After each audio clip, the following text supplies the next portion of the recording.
છોટાઉદેપુરના કવાંટ તાલુકાની અંદર નવારજા ગામની પ્રાથમિક શાળાની અંદર શિક્ષણની દયનીય સ્થિતિ સામે આવી છે અને ભાજપના નેતા અને તાલુકા પંચાયતના કારોબારી અધ્યક્ષ પિન્ટુ રાઠવાએ શાળાની મુલાકાત લઈ અને શિક્ષણ વિભાગની પોલને ખોલી નાખી છે। 140 બાળકો માટે માત્ર 2 શિક્ષકો હાજર હતા અને જેમણે તમામ વિદ્યાર્થીઓને એક ઓરડાની અંદર ઠાંસી દીધા।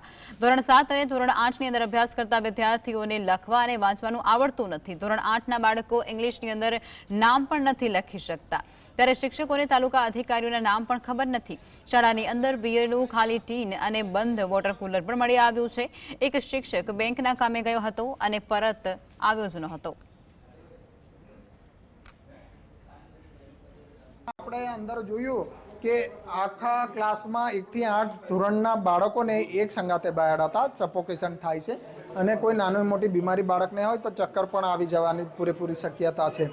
જ્યારે બાળકને 8મા ધોરણવાળાને 68 नहीं आवड़तु, 67 नहीं आवड़तु के इंग्लिश में लखता नहीं आवड़तु, पोतानु नाम जे लखता नहीं आवड़तु, शिक्षक ने शिक्षण मंत्री जे शिक्षकों ने शिक्षण मंत्री नॉलेज नहीं, कोण छे मामलेदार कोण छे ये नॉलेज नहीं, तालुका विकास अधिकारी कोण छे ये नॉलेज नहीं, तो बाळकोने शुं भणाववाना।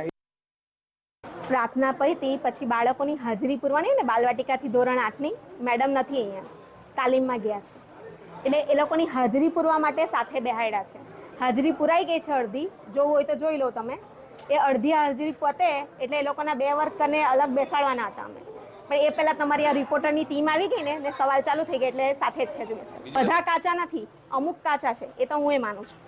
બધા નબળા છે એવું નથી કહેતી, અમુકને આવડે સારું છે, અમુક નબળા છે। તે બાળકો પહેલેથી નબળા જ છે।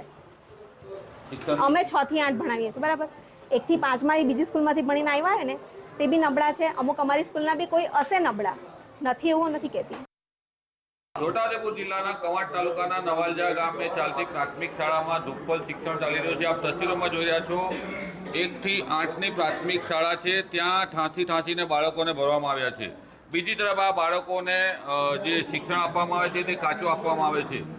કવાંટ તાલુકા પંચાયતના કારોબારી અધ્યક્ષે આ શાળાની મુલાકાત લી અને તેમાં શિક્ષણનું ભોપાળું બહાર આવ્યું છે। બાળકોને જે ઘડિયા છે 1 થી 6ના તે પણ નથી આવડતા। આદિવાસી વિસ્તારમાં જે બાળકોને શિક્ષણ આપવામાં આવે છે તે કાચું આપવામાં આવે છે, તે શાળાના આચાર્ય પણ કબૂલી રહ્યા છે। સાથે સાથે મહત્વની બાબત એ છે કે આદિવાસી વિસ્તારમાં શિક્ષકોની ઘટ છે, તેવું શિક્ષકોની ઘટ હોવાના કારણે બાળકોને शिक्षण પૂરતું મળતું નથી। છોટાઉદેપુર જિલ્લાના કવાંટ તાલુકામાં ચાલતી પ્રાથમિક શાળાઓમાં शिक्षण बाळकोने मळतुं नथी, तेनो आ वरवो नमूनो छे। जीएसटीवीनी टीमे मुलाकात लीधी त्यारे समग्र मामलो बहार आव्यो छे। छोटाउदेपुर जिल्ला प्राथमिक शिक्षण अधिकारी कचेरीनी बहार ज नथी निकळता अने एसी चेम्बरमां बेसीने वहीवट चलावता होવાનો आ वरवो नमूनो छे। रफीक धणीवाला, जीएसटीवी, छोटा।